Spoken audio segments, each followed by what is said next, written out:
Today we are going to start lecture number 10. हाँ भाई, good morning all of you. Good morning, good morning. जय हिंद सबको. कैसे हो भाई सब लोग? हाँ, पता चल गया था सबको क्लास का. चलो, अच्छी बात है. गुड. 6 बजे नहीं होगी. अगर इन केस मैं टाइम से आ गई तो आई टेक योर क्लास. ठीक है. Happy birthday Aditya. God bless you बेटा. May God fulfil your all wishes. हाँ जी. So now students, let's start because हम लोग ऑलरेडी लेट हैं. ठीक है, तो अभी हम लोग तुरंत स्टार्ट करते हैं. ठीक है. अच्छा, इतना ब्राइट क्यों रखा है?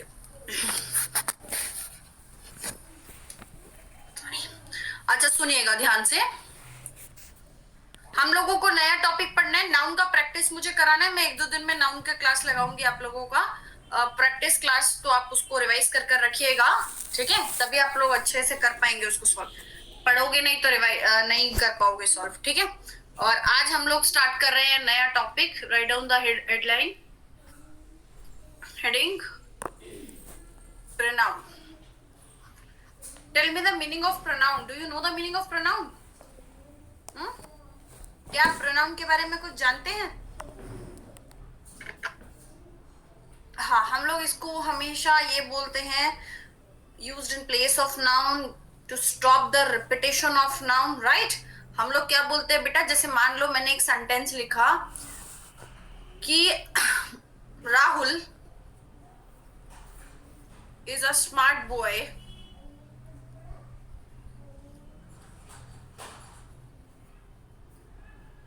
Smart boy. Rahul is hard working. तो इसमें मैं क्या रिपीट कर रही हूं? हाँ, मैं ही कराऊंगी बेटा सारे topic, don't worry. Hard working. इसमें मैं रिपीट कर रही हूँ राहुल. तो इट मीन्स मुझको क्या करना पड़ेगा? राहुल को रिप्लेस कर कर यहाँ पर क्या लिखना पड़ेगा? ही. तो Rahul is a smart boy, he is hard working. तो इसका मतलब बेटा, नाउन मतलब होता है किसी भी पर्सन का नेम. उस नेम को रिप्लेस करने के लिए मैंने मदद ली राहुल.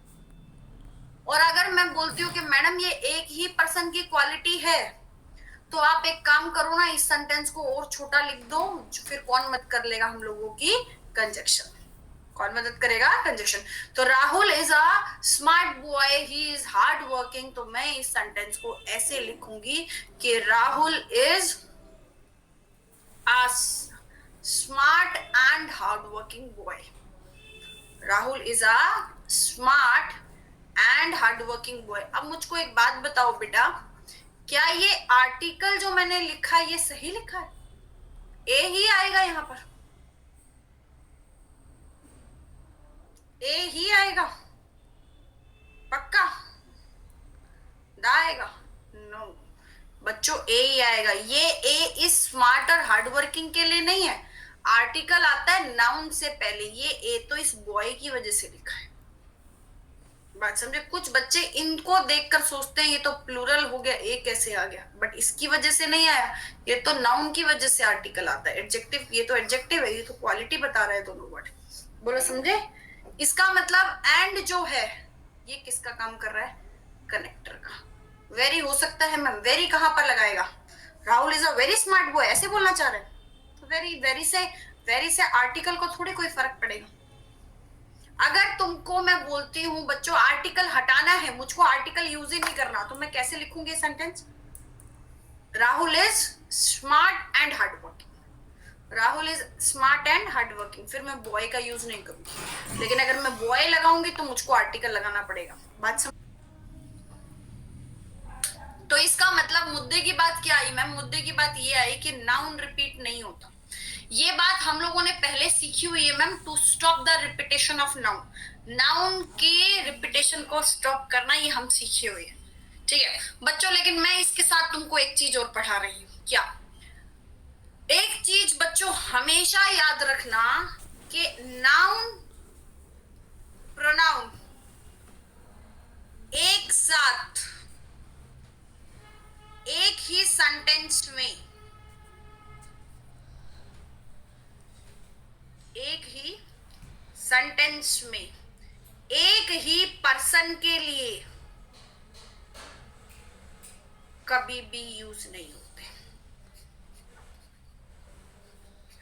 कभी भी यूज नहीं होते। इससे आसान नहीं बता सकता कोई। क्या लिखा है मैम, ये एक्सप्लेन करो जरा। मैंने लिखा बेटा Rahul who is my brother he is hard working. क्या ये सेंटेंस बच्चों मैंने सही लिखा है? Rahul who is my brother he is hard working नहीं। वापस से मेरा लाइन पढ़ो, तुमको क्लियर हो जाएगा। क्या नाउन और प्रोनाउन एक साथ एक ही सेंटेंस में एक ही पर्सन के लिए कभी यूज नहीं होते। मतलब मैडम राहुल भी नाउन है, ही भी प्रोनाउन है, एक ही पर्सन है, एक ही सेंटेंस में कभी यूज नहीं होते। सुपरफ्लुअस कर रहे हो आप। तो क्या बना सेंटेंस? सेंटेंस बना Rahul who is my brother, जो कि मेरा भाई है, इज हार्ड वर्किंग, मेहनती है। अब ये सेंटेंस सही है, समझ में आया? सुपरफ्लुअस का मतलब होता है बेटा जरूरत से ज्यादा यूज होने वाला word, unnecessary use, more than required, redundant भी बोल देते हैं इसको। समझ में आया?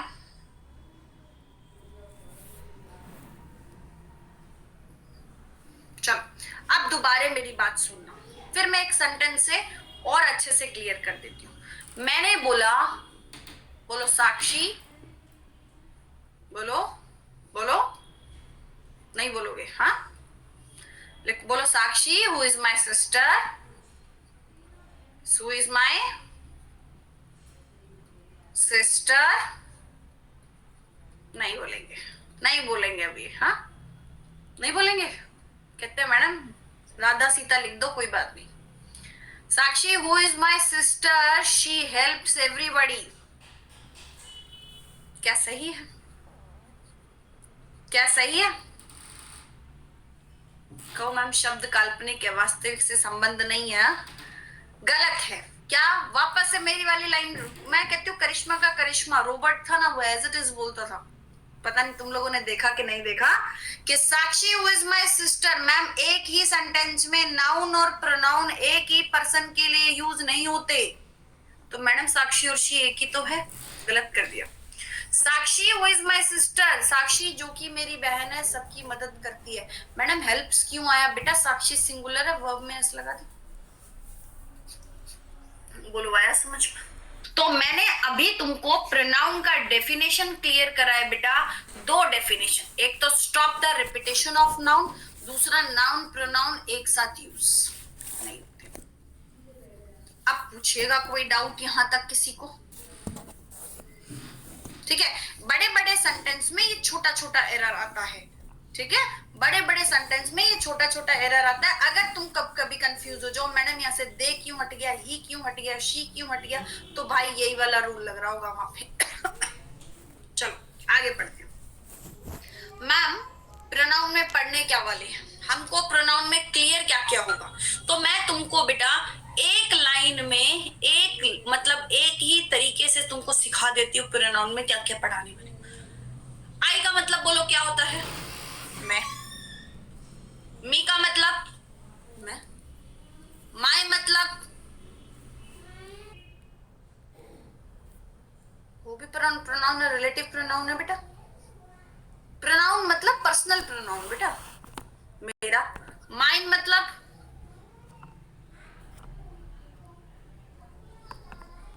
मुझे। माई सेल्फ मतलब लो भाई खत्म हो गया, वर्ड से खत्म हो चुके। आई, मी, माई, माइन, माई सेल्फ। बच्चों एक बात बताओ, ये जितने भी वर्ड्स मैंने लिखे हैं सबका मीनिंग जो निकलता है वो मैं से रिलेटेड निकलता है, निकलता है ना। लेकिन मैडम ये कहां कहां यूज करते हैं हम ये सीखना चाहते हैं। तो आई, मी, माई, माइन, माई सेल्फ ये सेंटेंसेस में कहां कैसे यूज होता है तुमको मैं ये सिखाऊंगी। पहला पॉइंट प्रोनाउन के अंदर। दूसरा मैं तुमको सिखाऊंगी जो सबसे ज्यादा बच्चों को कंफ्यूज करता है, WH family. Who, whose, whom, which, that। ये जितना भी पॉइंट्स होता है ये सब कुछ मैं तुमको इसी में सिखाऊंगी, ठीक है। तीसरा पॉइंट मैं तुमको सिखाऊंगी, madam either, neither, one, none, each, every, other, another, one, another, ये सब जो वर्ड्स होते हैं ये कहाँ पर कैसे कैसे यूज करते हैं। तो मतलब डिस्ट्रीब्यूट किसी चीज को करते हैं तो कैसे कैसे कहाँ कहाँ करते हैं वो से दिस, दैट, दीज, दोज सब इसमें सीख जाओगे तुम, ठीक है। मैक्सिमम 50% ऑफ एडजेक्टिव भी इसमें सीख लोगे। क्यों मैम 50% एडजेक्टिव इसमें क्यों सिखा रहे हो बेटा? उसमें भी डेमोन्स्ट्रेटिव, डिस्ट्रीब्यूटिव, पॉजेसिव, आपका इंटेरोगेटिव सब सेम आता है, इसमें भी सब सेम आता है, ठीक है। तो वो दोनों चीजें मैं अलग अलग पढ़ाऊंगी तो तुम कंफ्यूज ही रहोगे, इसलिए मैं सब कुछ इसमें पढ़ा के तुम्हें कंपैरिजन करना सिखा दूंगी कि इनमें कंपैरिजन क्या होता है। रिफ्लेक्सिव, एम्फेटिक सब इसमें आएगा बेटा, समझ गए। तो जिन जिन में हमको डाउट आता है वो हम यहाँ पर क्लियर कर देंगे, ठीक है। तो अब मैम इसको स्टार्ट कैसे करेंगे? मैं तुमको एक टेबल बनवाती हूँ सबसे पहले, ठीक है। आप बच्चों वो मेरे साथ टेबल फॉर्म करिएगा, ठीक है। हम उस टेबल को जैसे जैसे टाइप पढ़ेंगे वैसे वैसे उस टेबल को पूरा करते जाएंगे, ठीक है।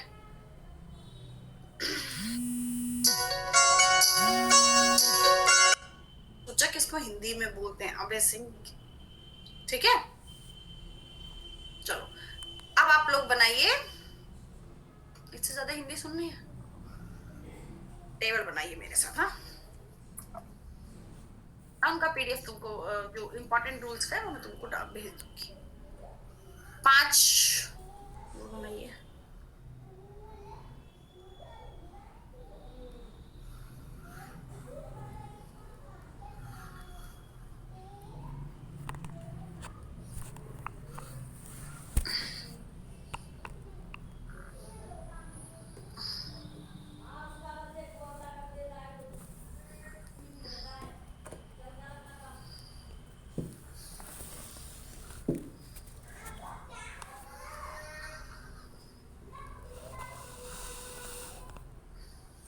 मेरा बर्थडे नहीं है भाई, किसने बोला?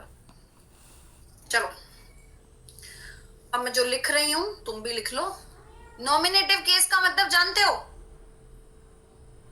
आप इंजीनियरिंग नहीं भाई, मेरी ड्राइंग बेटा बहुत गंदी है, बहुत गंदी, मुझको एप्पल भी नहीं बनाना आता ढंग से। तो नॉमिनेटिव केस मैंने स्कूल में 2 ही चीजें बनाई है बेटा, या तो मैंने हर्ट वाला बनाया था या मैंने वो जो फिश बनाते हैं वो बनाया था, बस, और कुछ नहीं बनाया था।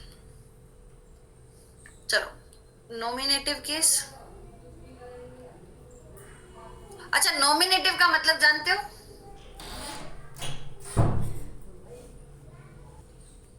नॉमिनेटिव, तुम लोग बिग बॉस देखते थे कभी? बिग बॉस देखा किसी ने? बिग बॉस में नॉमिनेट करते थे।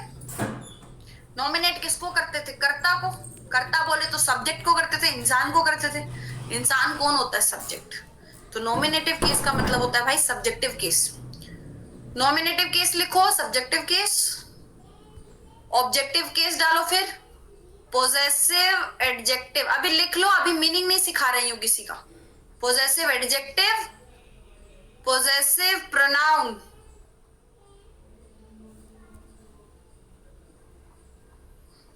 और लास्ट लिखना रिफ्लेक्सिव और एम्फेटिक को एक साथ।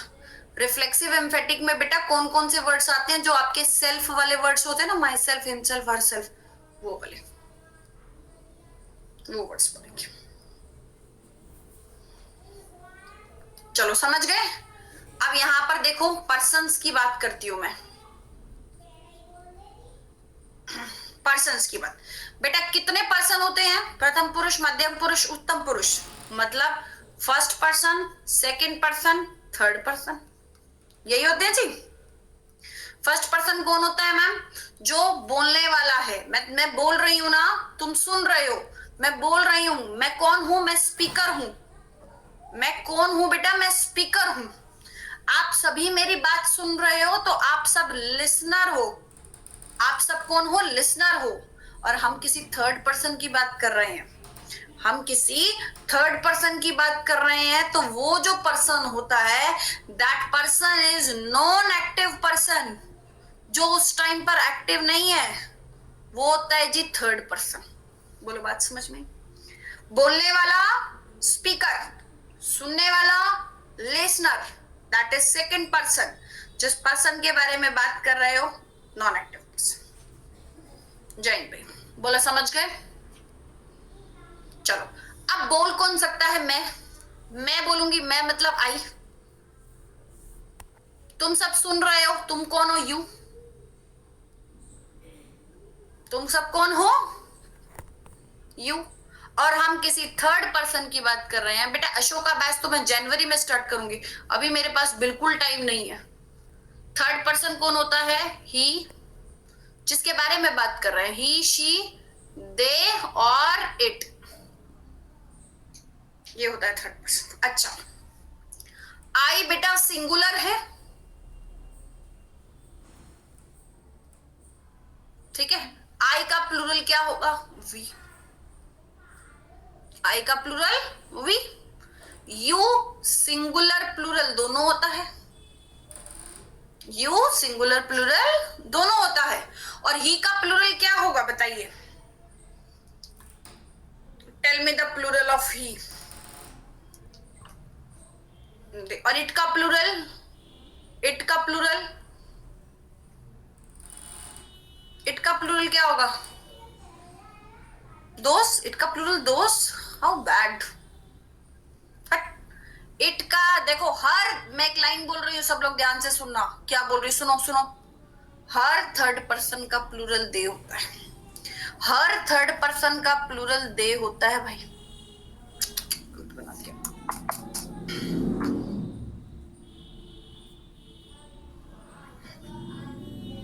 बोलो आया समझ में? सभी का दे होता है। इट्स नहीं होता। इट्स तो अधिकार बताता है, जैसे हिज अधिकार बताता है, हर अधिकार बताता है, इट्स अधिकार बताता है। तो तुमको सिंगुलर प्लूरल क्लियर हुआ? हर थर्ड पर्सन का प्लूरल दे। कैसे मैम? एक लड़का जा रहा है, मैंने बोला ही इज गोइंग। दो लड़के जा रहे हैं, मैं बोलूंगी हिज आर गोइंग, नहीं दे आर गोइंग। एक किताब रखी है तो मैं बोलूंगी इट इज माई बुक। दो किताब रखी है तो मैं बोलूंगी their my books, those these that, उसके सेंस में। बोलो है समझ में? तो हर थर्ड पर्सन का प्लूरल दे होता है। बोलिए क्लियर हुआ? आ रही है टेबल समझ में?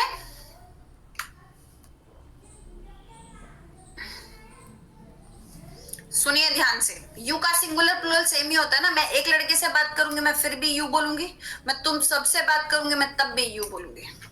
दे आर माई मैंगो नहीं, दे आर माई मैंगोज। और दे नहीं, तुम उसके सेंस में बेटा हम क्या यूज करते हैं? दिस दैट पर चले जाते हैं। फिर दिस दैट दीज दोज, इन पर चले जाते हैं। ठीक है?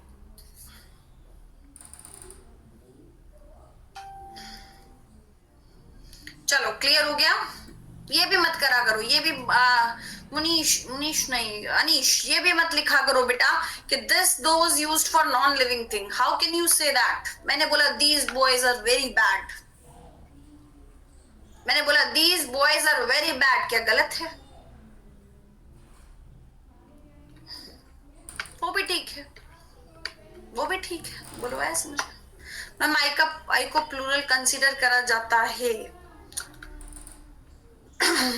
अब इस लाइन का जो है ना, ये एक लाइन तो है लेकिन इस लाइन का मीनिंग बहुत अलग तरीके से निकलता है मेरे भाई। आई का प्लूरल हेल्पिंग वर्ब के केस में प्लूरल करा जाता है, वो भी only in case of present tense और फ्यूचर। फ्यूचर में तो मोडाल सी आ गया, फ्यूचर में तो मोडाल सी आ गया। अभी तो दीज दोस दिस दैट मैंने समझाया ही नहीं है आशुतोष, अभी तो ये टाइप ही नहीं कराई है बेटा। अभी तो मैंने कहाँ लिखा है दिस दैट दीज दोस, ये तो मैं पढ़ाया ही नहीं है। जब पढ़ाऊंगी तब सीखिएगा, ठीक है? अभी तुमको ये सिखाया है मैंने कि हर थर्ड पर्सन का प्लूरल दे होता है। आई को प्रेजेंट में आई के साथ हैव आता है, अदरवाइज पास्ट में तो आई वॉज ही बोलते हैं, क्योंकि जब आई वर बोलेगा तो वो काल्पनिक हो जाएगा। बहुत बड़ी बड़ी बातें हैं वो बाद में पढ़ोगे, ठीक है? ग्रुप ऑफ गर्ल्स, बेटा ग्रुप बोल रहा है तो ग्रुप तो इट हो गया ना। अभय सिंह, ग्रुप तो इट हो गया ना। चलो यहां तक क्लियर हुआ? चलिए आई का प्लूरल बोलिए, आई का ऑब्जेक्टिव केस बोलिए, क्या होगा आई का ऑब्जेक्टिव केस? मी। वी का? अस। यू का? यू का यू होगा क्या? योर होगा? यू होगा? यू होगा। ही का? ही का? हिम? हिम होगा? हिम ही होगा, हिज नहीं होगा। हर। शिका। देखा?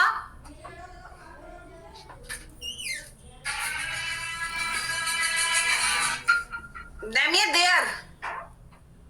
देम या देयर?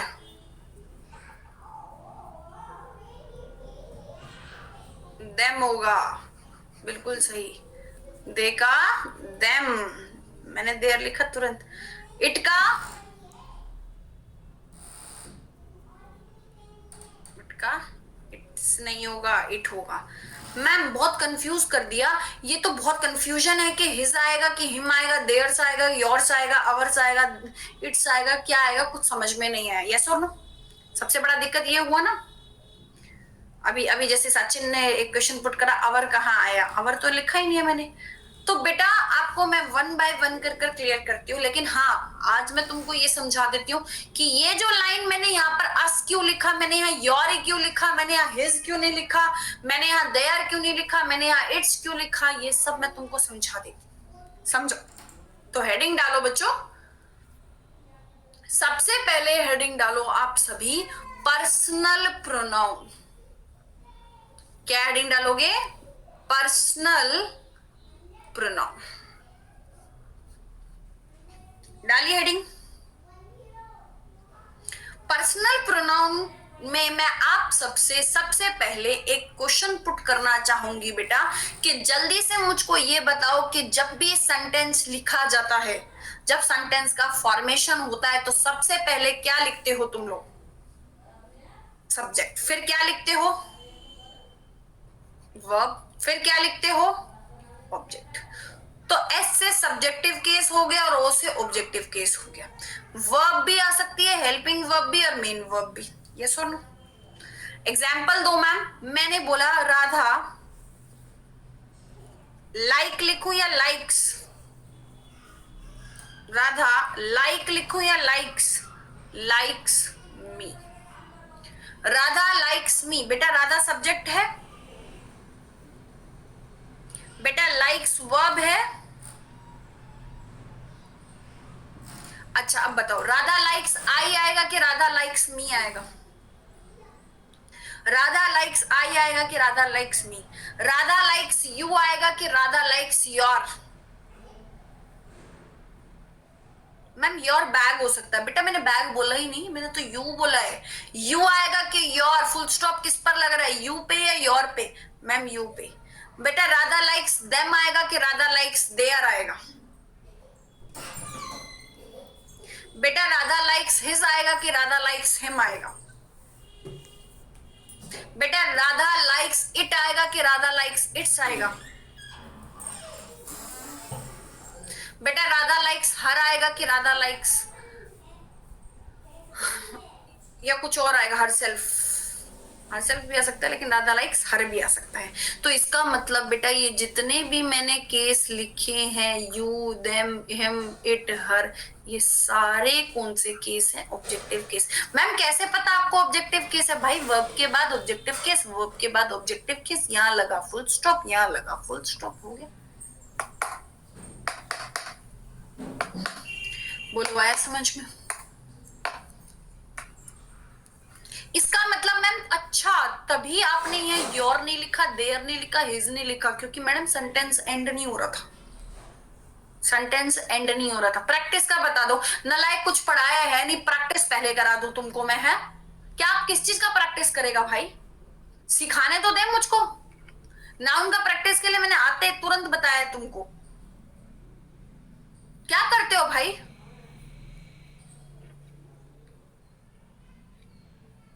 चलो बोलो समझ में आया? समझ में आया? तो अब तुमको ये समझ में आया योर क्यों नहीं लिखा, या देयर क्यों नहीं लिखा, या हिज क्यों नहीं लिखा, या इट्स क्यों नहीं लिखा? बुरा मत माना करो, मैं बोलती ऐसी हूँ, ठीक है? अब तुम ये सोचो कि मुझको बहुत आराम आराम से मैम समझाएंगे, तो बेटा इतना टाइम मेरे पास नहीं है। जब मैं एक बात समझना, कभी भी जब कभी भी कोई प्यार से समझाता है ना, तो वो एक ही बार पूछता है, ठीक है? और जब वो एक बार गुस्से में बोल देता है ना कि भाई ऐसा ऐसा है, वो दोबारा पूछेगा ही नहीं।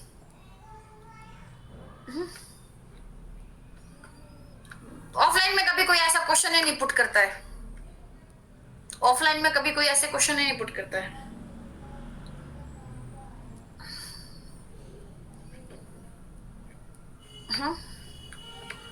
चलो एनीवे बच्चों, ये तुमको समझ में आया मैंने तुमको क्या सिखाया कि मैम यहाँ योर क्यों नहीं आया, देयर क्यों नहीं आया, हिज क्यों नहीं आया, इट्स क्यों नहीं? अब तुम मुद्दे की बात जान गए, क्योंकि मैडम ये सारा ऑब्जेक्टिव केस है, इससे सेंटेंस एंड नहीं हो रहा था। देयर लगा रहे हो आप, योर लगा रहे हो, हिज लगा रहे हो, मैडम एंड ही नहीं हो रहा सेंटेंस।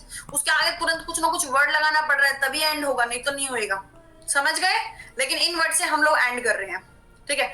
तो मैम इन बातों से आपने हमको क्या सिखाया? इन बातों से बच्चों मैंने तुमको ये सिखाया कि मेन वर्ब के बाद हमेशा ऑब्जेक्टिव केस आएगा।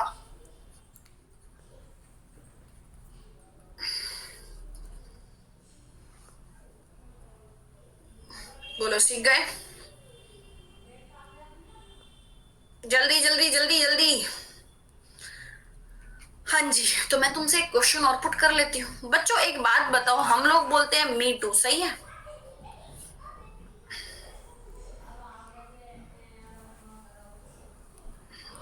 कोई ना कोई तुम्हारे पास मैसेज आता होगा, आई मिस यू।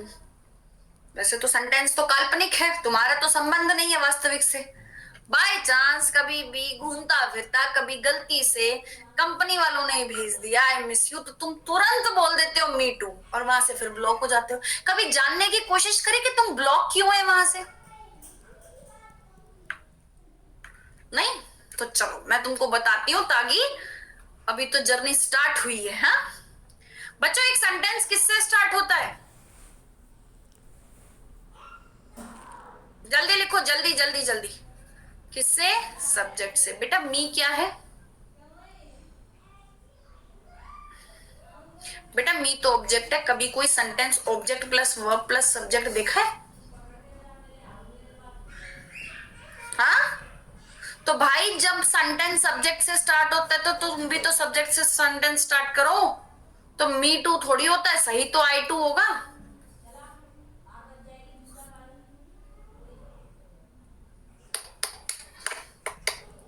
अब बोलो कोई doubt? To means be, to means B.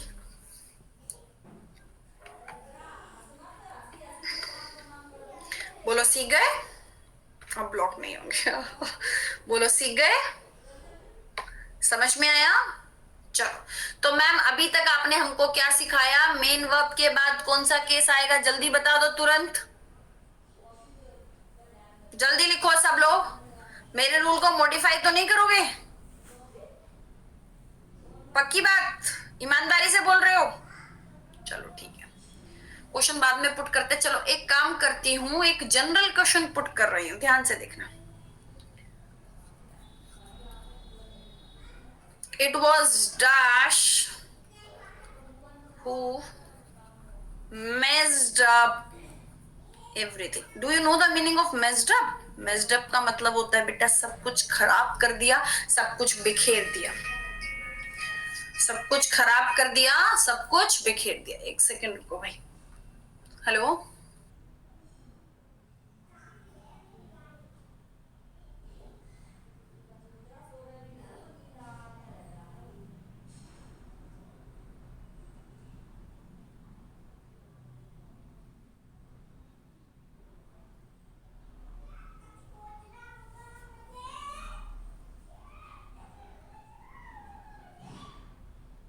कुछ खराब कर देना। तो मैं तुमको दो ऑप्शन दे रही हूँ, देखो यहाँ पे मैंने लिखा ही, यहाँ मैंने लिखा हिम। तो जल्दी से बता दो ए आएगा कि बी आएगा? ए आएगा कि बी आएगा?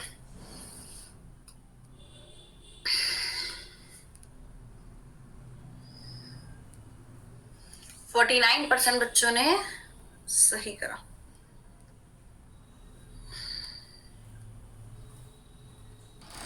अब मुझको एक बात बताओ, अभी तुम सबने मुझसे प्रॉमिस करा था कि मैडम हम आपके रूल को मॉडिफाई नहीं करेंगे, फिर काहे मॉडिफाई करा?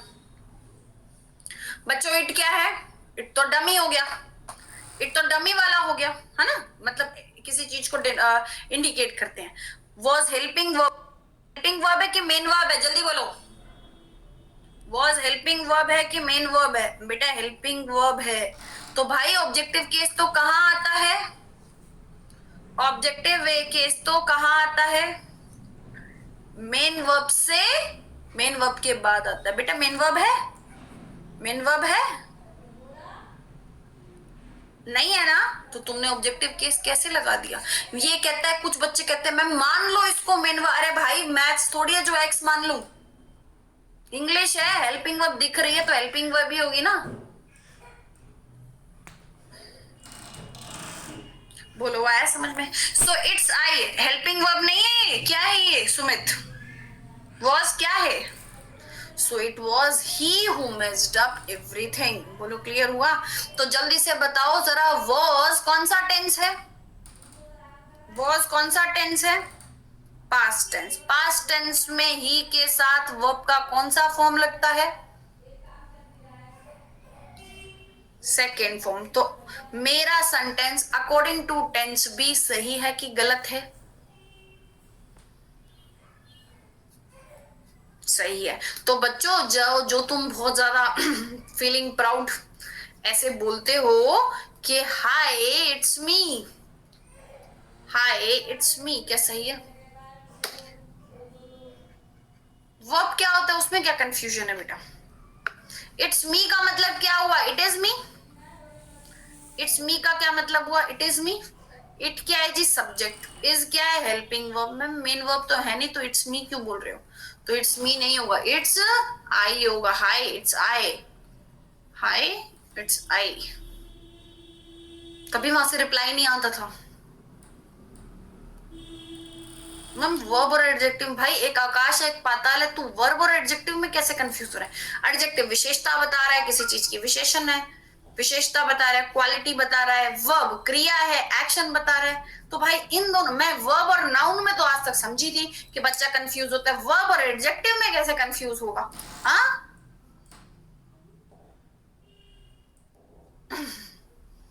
हाँ, तो इट्स आई सही होता है, इट्स आई। अब तुम कहोगे मैम इट के साथ आई कैसे यूज हो रहा है?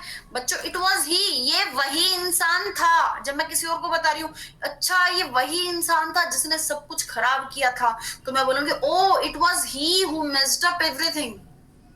वो वही था जिसने सब कुछ खराब किया। तो मैं जब इंडिकेट कर रही हूं उसको, तो मैंने इट से कर दिया, क्योंकि इट एक डमी, इट हमारा नॉन लिविंग, इट हमारा एनिमल, इट हमारा बेबी के साथ, और इट हमारा डमी, डमी प्रोनाउन है। डमी प्रोनाउन का मतलब होता है जब भी वो किसी दूसरी चीज को इंडिकेट कर रहा है। जैसे it is raining, it is raining, बारिश हो रही है, तो इट किसको बता रहा है? डमी की तरह काम कर रहा है। बोलो आया समझ में? बोलिए बेटा। तो हम अभी तक मैम आपकी एक ही बात सीख पाए हैं, क्या? कि इट हमारा वो जो मेन वर्ब के बाद हमको क्या आएगा? हमारा ऑब्जेक्टिव केस। चलो दूसरी चीज, अभी बेटा कॉल आया था आप लोगों का, कल मैं तुम लोगों के लिए लाइव आऊंगी यूट्यूब पर, तुम सभी लाइव आना, ठीक है? मैं तुमको सबको, ये जो जितने भी बैचेस है ना, ये अशोका है, अचीवर्स है, और ये अगस्त्य है, इसमें कैसे क्या क्या क्या क्या पढ़ने वाले हैं, अनअकैडमी वॉरियर्स भी आऊंगी। 10 मिनट में सब कुछ समझा दूंगी, क्योंकि बहुत बच्चों को बहुत कंफ्यूजन है। हाँ बेटा टाइम मैं तुमको इवनिंग तक आज बता दूंगी, जो भी है वो शेयर कर दूंगी। तो बहुत बच्चों को बहुत ज्यादा डाउट है कि मैडम इस बैच में क्या हो रहा है, उस बैच में क्या हो रहा है, तो मैं सबको 1 बाय 1 करके कौन से बैच में कौन से टीचर्स पढ़ा रहे हैं और किस बैच को तुम लोग फॉलो करो कैसे, वो सब कुछ सिखा दूंगी, ठीक है? एक दिन का टाइम और दे दो, इसलिए अभी थोड़ा शांत रहो। समझ गए? बेबी का जेंडर इट होगा बेटा, ठीक है चलेगा। चलो यहां तक क्लियर हो गया? हाँ अभी पता है बहुत सारे बैचेस चल रहे हैं, मुझको खुद ही नहीं पता। किरण चल रहा है, अगस्त्य चल रहा है, किरण का स्टूडेंट तो शायद इसमें है, शायद विजय का भी स्टूडेंट इसी में है, ठीक है, अभी एक अचीवर्स आ गया, अशोका आ गया है, और गोल्डन एरोस चल रहा है, फेज 2 चल रहा है, स्पेशल चल रहा है, मुझे खुद को ही नहीं समझ में आ रहा। मेन वर्ब क्या होती है बेटा? मेन वर्ब का मतलब होता है एक्शन। एक्शन बोले तो क्रिया, क्रिया बोले तो जैसे मैंने बोला ईट, ड्रिंक,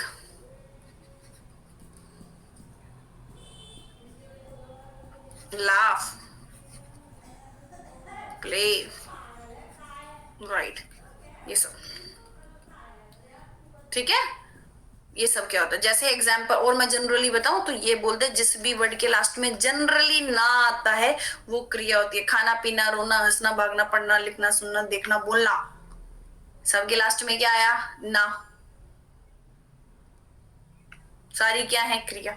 नहीं बेटा, हम लोगों के पास इतना टाइम ही नहीं होता कि हम एक बैच को बना सकें।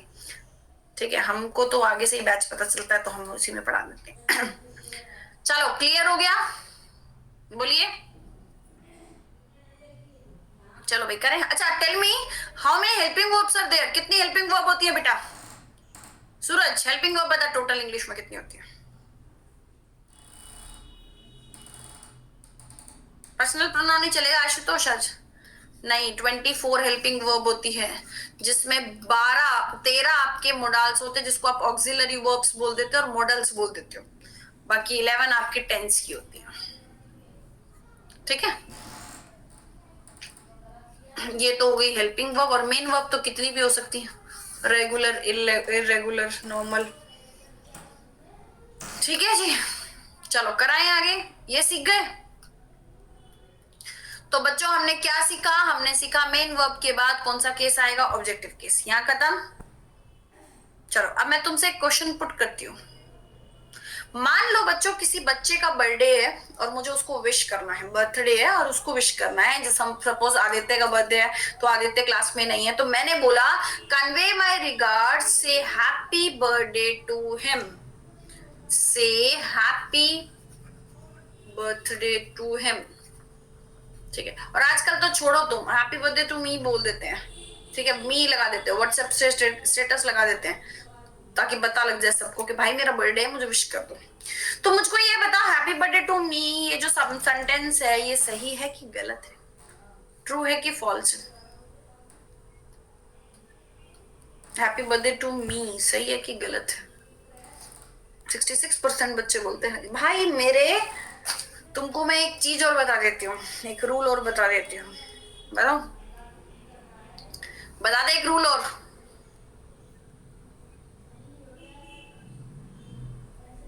क्या? जहां जनता ज्यादा हो जाए ना, वो हमेशा गलत होगा।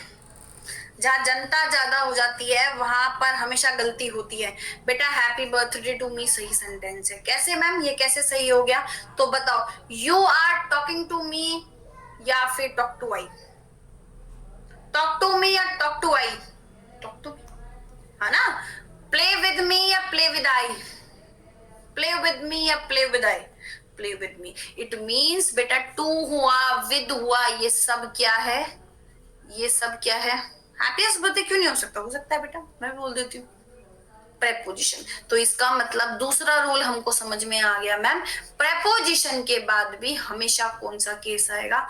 Objective case. इसका मतलब दो रूल सीख लिए। सबसे पहले मेन वर्ब के बाद ऑब्जेक्टिव केस, दूसरा प्रेपोजिशन इंग्लिश में कहीं भी आ जाएगा उसके साथ भी हम कौन सा केस लगाएंगे? Objective case. बोलो, आया समझ?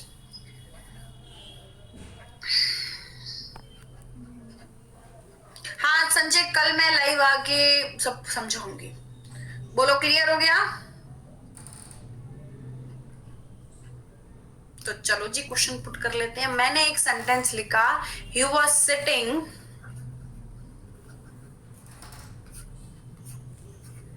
जबरदस्ती एरर फाइंड मत करना। He was sitting between you and I, no error. A में एरर, बी में एरर, सी में एरर, नो एरर।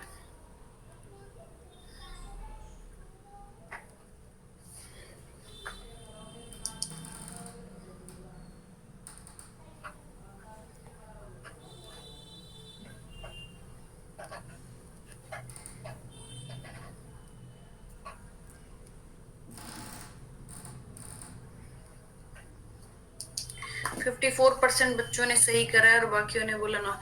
बेटा बिटवीन क्या है?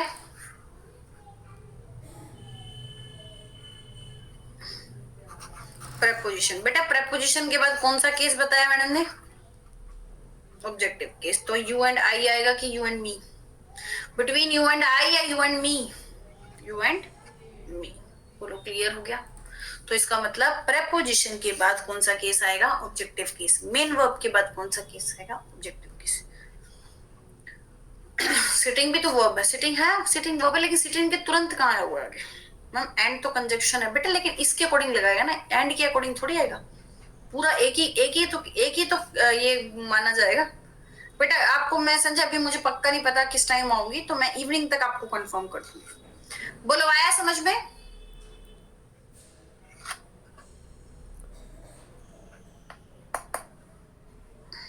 चलो, इसका मतलब हम 2 पॉइंट सीख चुके हैं। तो आइए जरा एक चीज और मैं तुमको सिखा देती हूँ नई। प्रेपोजिशन बेटा, प्रेपोजिशन की कोई काउंटिंग नहीं होती। प्रेपोजिशन का मतलब होता है जो किसी भी चीज की पोजीशन को एक्सप्लेन कर दे। फॉर एग्जाम्पल मैंने बोला कैट इज सिटिंग, कहते कहाँ बैठी है? मैंने कहा ऑन द टेबल, टेबल के ऊपर। मैंने कहा अंडर द टेबल, टेबल के नीचे। मैंने कहा बिसाइड द टेबल, टेबल के साइड में। ठीक है, तो डिपेंड करता है कि कहाँ बैठी है। चलो मैं क्वेश्चन कर रही थी। Let Rahul and dash go there. I am A या बी?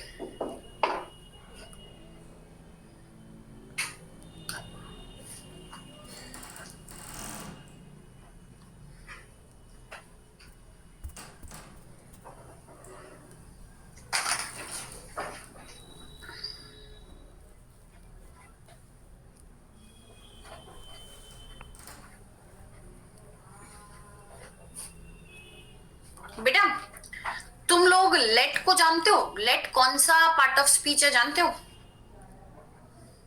छोड़ो, नहीं जानते कोई बात नहीं। तुम लोगों ने एक लाइन सुनी, I will let you know? कभी कभी टीचर्स बोलते हैं हाँ yes I let you know, don't worry, I let you know बोलते हैं ना। छोड़ो। अच्छा बट बेटा एक बात बताओ, आई विल प्ले सही है कि गलत है?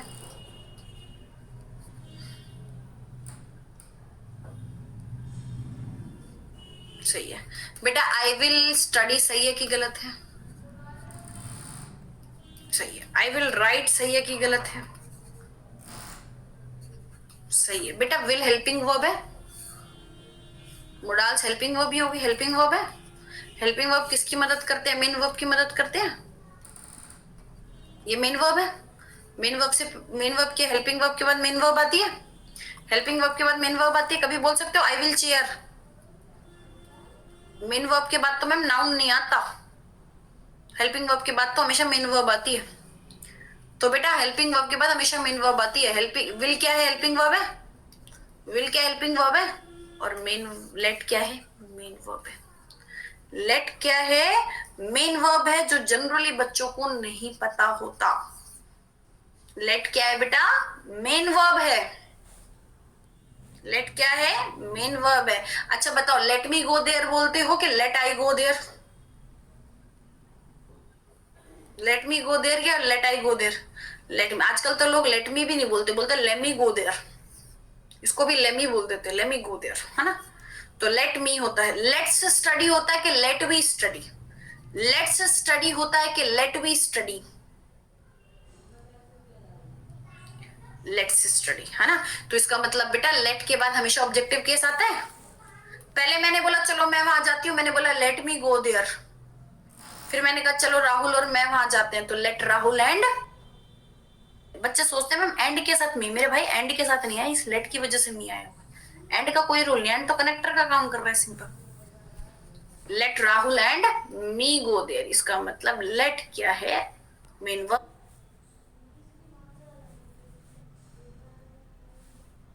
और इसके साथ ऑब्जेक्टिव केस है।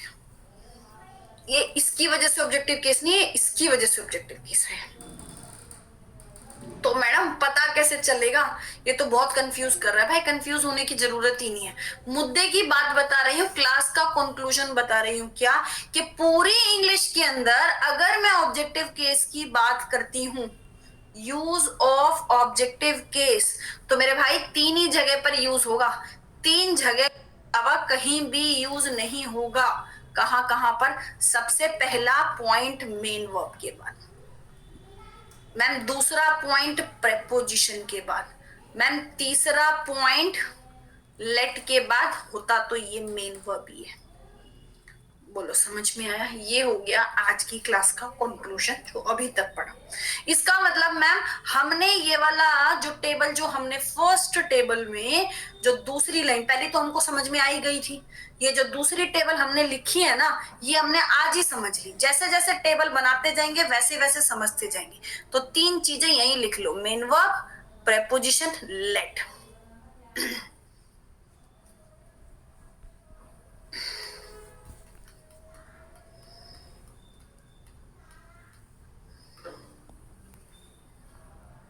घर पर वर्ब बना सकते हैं, घर पर वर्ब बना सकते हैं, बना ले भाई मिर्च मसाला डाल के, देख क्रिया बनती है कि नहीं बनती, बना ले, कोई दिक्कत नहीं। बताइए मुझे कैसे टेस्ट में बनी, ठीक है?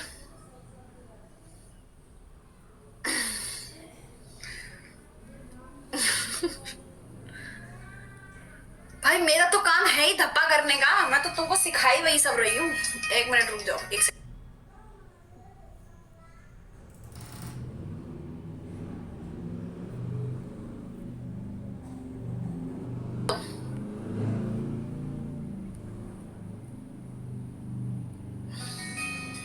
अरे यार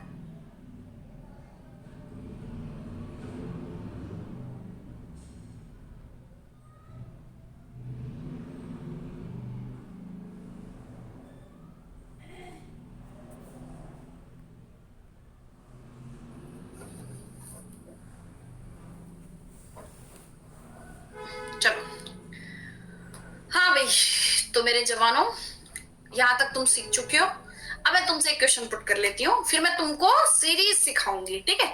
वो तुमको मैं बाद में सिखाऊंगी। अचीवर्स बैच में, हाँ हाँ भाई, जितने इंडिया के बैच आते हैं ना उसका कंबाइन करके एक बैच में मैं होती हूँ, वो वैसे बैच अलग अलग डिवाइड होते हैं। अचीवर्स अलग है, शायद अशोक का अलग है, लेकिन इंग्लिश उसमें सेम रहेगा, एक ही उसमें पढ़ेंगे, ऐसे होता है। चलो जी क्वेश्चन पुट कर लेते हैं। मैंने कहा वो मेरे से स्ट्रांग है, वो मेरे से स्ट्रांग है। अरे मैम ये कितना आसान सा क्वेश्चन पुट पुट कर रहे हो आप, कि वो मेरे से स्ट्रांग है, ये तो हम बता ही देंगे। मैंने बोला ही इज,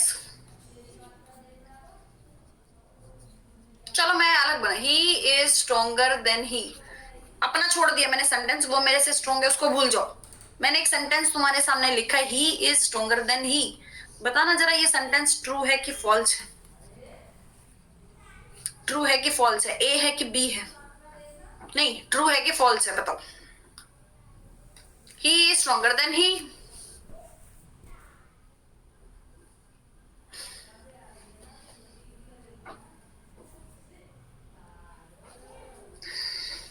ये क्या हो गया? ये क्या हुआ? ये तो धप्पा हो गए, दोबारा से छोड़ दो सेंटेंस को, इधर देखो। अब बच्चों तुमने एक लाइन सुनी होगी, ही, मैंने कहा वो मेरे से स्ट्रांग है, तो he is stronger than me होगा। पहले ब्रोंग पोल वाले इधर सुन, he is stronger than me होगा, he is stronger than me, हाँ? हाँ। बच्चों मुझे एक बात बताओ, छोड़ो इस सेंटेंस को भी, मैं एक बात तुमसे करना चाहती हूँ कि बच्चों जब भी कभी भी तुम कंपटीशन कराते हो तो बराबरी का कराते हो कि ऊपर नीचे कराते हो? बराबरी का। किसी टीम में 11 प्लेयर होंगे तो तुम्हारी टीम में भी कितने होंगे? तो तुम्हारी टीम में भी कितने होंगे? 11। क्या 2 प्लेयर होंगे तो करा दोगे क्या कंपटीशन? नहीं कराओगे। तो बेटा एक बात बता, ही कौन सा केस है? मैंने कहा वो मेरे से स्ट्रांग है, ही कौन सा केस है? जल्दी बोल, जल्दी बोल फटाफट। Subjective case. बेटा मी कौन सा केस है? जल्दी बोल। Objective case. तो मेरे भाई सब्जेक्ट को ऑब्जेक्ट से कैसे कंपेयर कर रहे हैं? सब्जेक्ट को ऑब्जेक्ट से कैसे कंपेयर करें? सब्जेक्ट को सब्जेक्ट से करना, तो ही स्ट्रोंगर देन मी होगा कि ही स्ट्रोंगर देन ही होगा, आई होगा? ही स्ट्रोंगर देन मी होगा कि ही स्ट्रोंगर देन आई होगा? बचपन से अब तक ही स्ट्रोंगर देन मी पढ़ते आ रहे थे भाई, उनको कॉम्पिटिटिव एग्जाम थोड़ी देना था, उन्होंने तो रिजल्ट दिखाना था। तो याद रखिएगा, सब्जेक्टिव केस को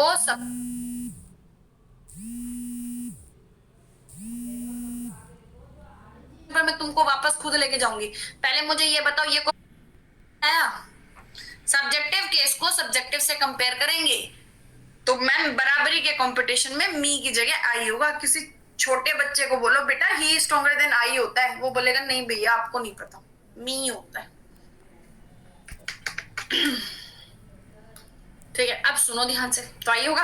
अच्छा, अब बच्चों मैंने बोला तुम्हारी क्लास में एक राम है, तुम्हारी क्लास में एक श्याम है, और राम ज्यादा स्ट्रॉन्ग है श्याम से। इंग्लिश बोलना, क्या बोलोगे?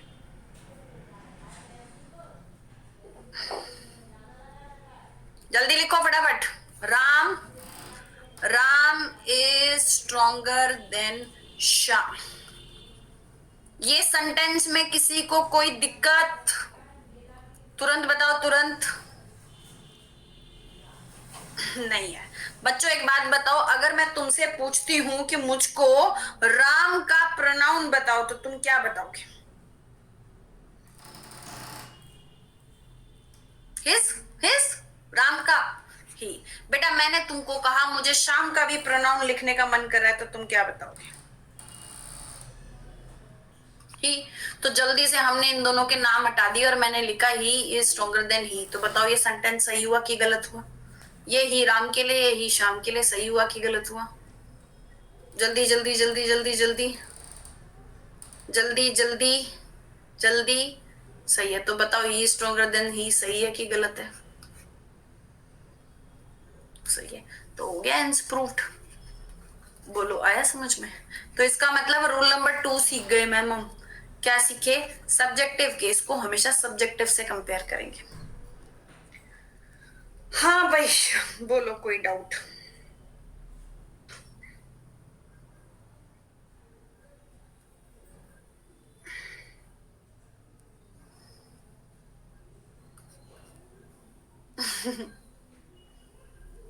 कल बताती हूँ बेटा, कल बताऊंगी सारे टीचर्स के नेम। ठीक है जी, तो हमने ये सारी चीजें आज पढ़ ली। अभी तो स्टार्ट किया है भाई, अभी तो बहुत कुछ सीखोगे, अभी तो मैंने कुछ सिखाया ही नहीं है। अभी तो मैंने स्टार्ट किया, आज तो मैं तुमको बेसिक सिखा रही हूँ बस। हाँ,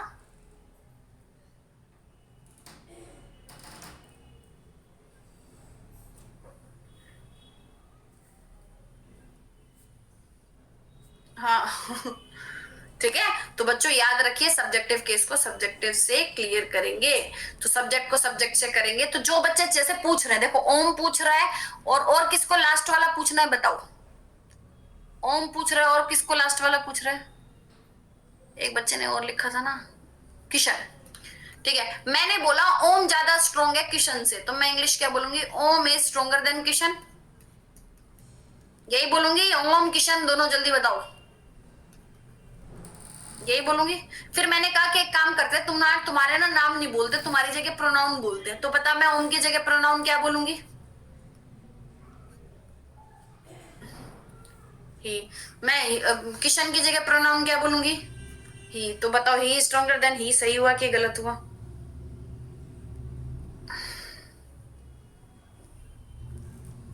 हो गया जी सही, बोल आ गया समझ में? So where is Kishan, where is Om? ठीक है, चलो भाई। बेटा rest will do in the next class. Next class बहुत ज्यादा इंपॉर्टेंट रहेगी, उसमें हम सीरीज सीखेंगे, इसमें हमने सारी ये चीजें सीख ली। इस टेबल को हर क्लास में बना कर लेकर आना, ये इंपॉर्टेंट है। ठीक है। और इस कुछ बच्चे कहते हैं madam he stronger than he पता कैसे लगेगा कौन सा किसके साथ यूज करे? भाई पता क्यों करना है? पता करना क्यों है? सेंटेंस को देखो ना।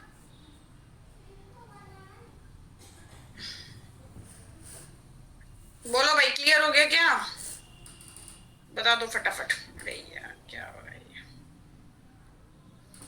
चलो, so okay guys, rest will do in the next class. तब तक के लिए bye bye, God bless you. ठीक है, पॉसिबल होगा तो I take your class in the evening, ठीक है, नहीं तो कल होगा ही होगी क्लास आप लोगों की, समझ गए? ठीक है, स्पेशल होगी तो स्पेशल मना आ जाना। जय हिंद सबको।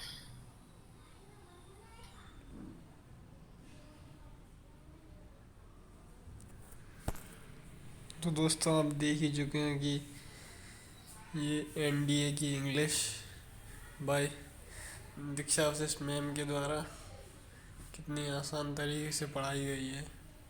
आप हमें कमेंट करके बताइए आपको ये कैसा लगा, और हो सके तो अनअकैडमी ज्वाइन कीजिए plus course.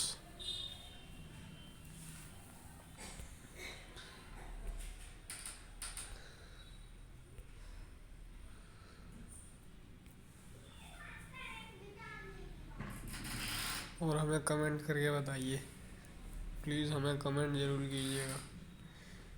You can also see the subscription here.